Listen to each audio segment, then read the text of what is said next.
L'impossible devient possible, comme de dessiner des îles sur la mer.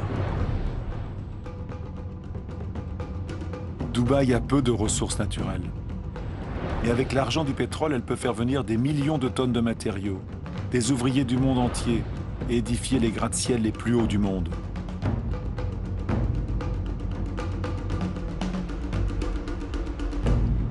Dubaï n'a pas de champs, mais elle peut importer sa nourriture. Dubaï n'a pas d'eau, mais elle peut dessaler l'eau de mer au prix d'une énergie considérable. Dubaï a du soleil à n'en plus finir, mais elle ignore les panneaux solaires. C'est le totem d'une modernité totale devant lequel la terre entière ne cesse de s'étonner.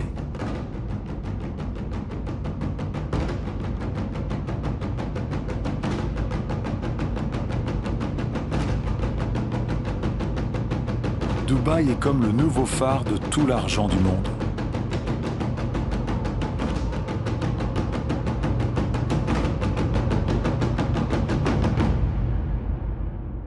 Rien ne semble plus éloigné de la nature que Dubaï, alors que rien ne dépend plus de la nature que Dubaï.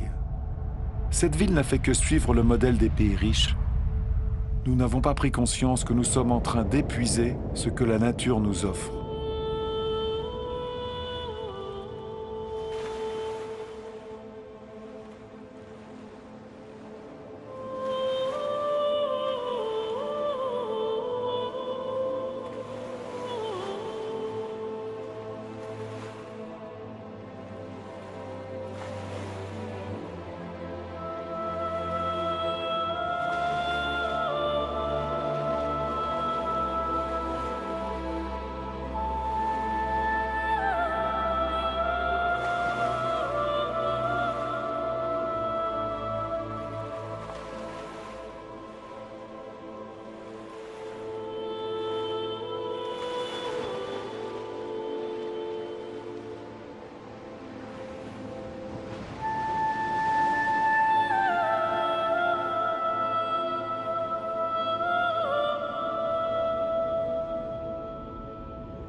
Depuis 1950, les prises de pêche ont passé de 18 à 100 millions de tonnes par an, soit 5 fois plus.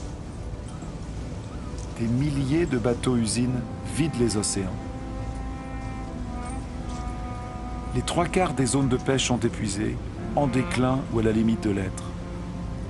La plupart des grands poissons a disparu, faute d'avoir eu le temps de se reproduire.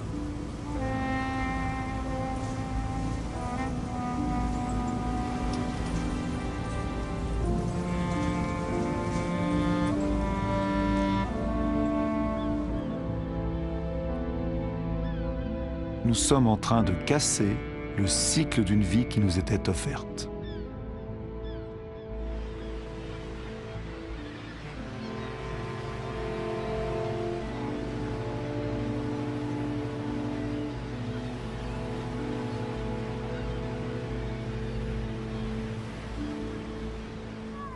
Au rythme actuel des prises, l'ensemble des ressources de pêche est menacé d'épuisement.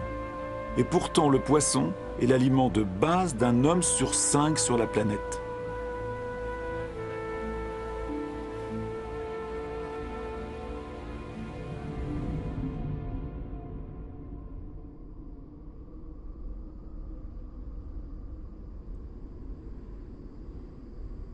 Les ressources sont rares. Nous l'avons oublié. 500 millions d'hommes habitent les contrées désertiques du monde, davantage que toute la population européenne réunie. Ils connaissent la valeur de l'eau. Ils savent aussi l'utiliser avec économie. Ici, ils dépendent de puits alimentés par une eau